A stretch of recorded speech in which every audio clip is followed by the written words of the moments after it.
We'll now begin our discussion of Exercise 12-17, Identification of Relevant Costs. In Exercise 12-17, this is a problem which is very simplistic, maybe gave you a laugh or two, about a guy who has just returned from a fishing trip, and he got lucky on this trip and brought home 2 salmon. His wife really dislikes fishing and really wishes Steve would not fish anymore. So she's presented him with the following cost data on page 564, and she's come up with the cost per fishing trip based on an average of 10 fishing trips per year. And she has worked out, if you look all the way at the bottom there, that the total cost for each fishing trip is about $334. And when he only brings home 2 salmon, she makes the argument that each of these salmon cost $167, $334 divided by 2. I don't think anybody would disagree with her that that's a little pricey for salmon. She's obviously leaving out all the fun that he's having the whole time. Well, the whole object of this problem is for us to be able to identify the difference between a relevant cost and an irrelevant cost. And it's very important in decision making that when we're faced with making a decision of one alternative from another, that we isolate those costs that are relevant. And what I mean by relevant, those costs that are different for each alternative. For instance, if you're deciding to drive to Florida or take a plane airfare, take a flight to Florida, well, there would be certain costs that you would need to consider under each alternative. And those costs that would be different for you driving to Florida versus you flying to Florida would be the relevant costs. For instance, the gas, tolls, wear and tear in your vehicle versus the cost of the airfare would all be relevant costs for each alternative. For instance, insurance on your automobile. Your annual automobile insurance premium would be irrelevant, because if you pay $1,200 per year for automobile insurance, you're going to pay it whether you drive to Florida or whether you fly to Florida. It's not going to be any different.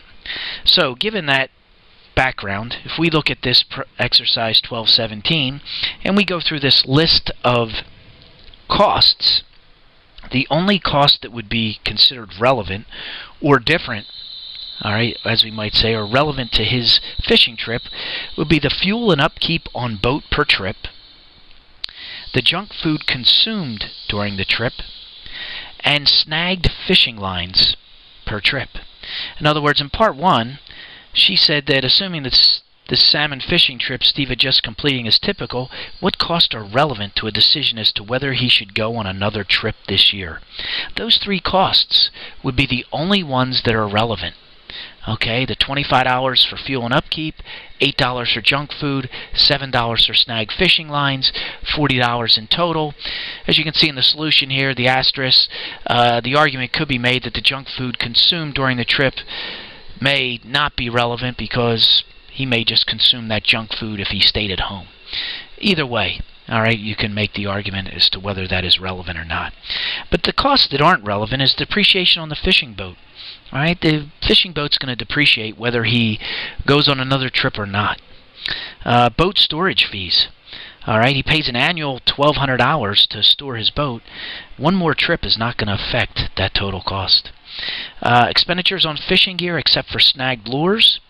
Alright, that's fishing gear, say his tackle box, his the clothing that he wears, the boots, whatever it might be.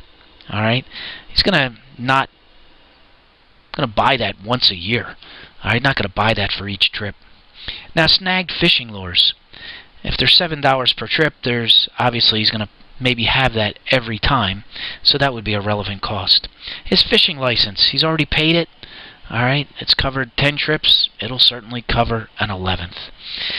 Fuel and upkeep on boat per trip, obviously that would be relevant. And the junk food consumed, as we mentioned.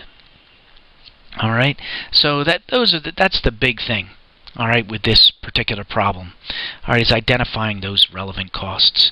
Part 2 asks us, suppose that on Steve's next fishing trip he gets lucky and catches 3 salmon, and the amount of time it took him to catch 2 salmon on his last trip, how much would the third salmon have cost him to catch? As you can see here in the solution here.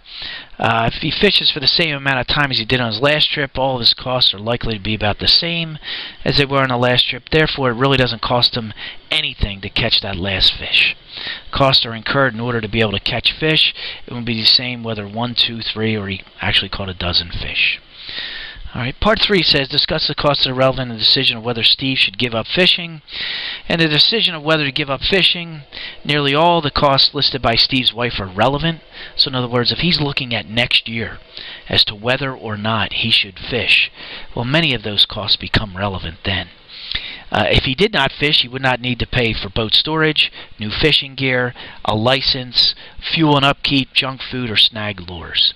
In addition, he'd probably be able to sell his boat, and the proceeds received would also be considered relevant. They would be a relevant benefit. Depreciation would not be relevant. The original cost of the boat is a sunk cost, and any depreciation on it thereafter is also sunk. This does it for our discussion of the solution to exercise 1217.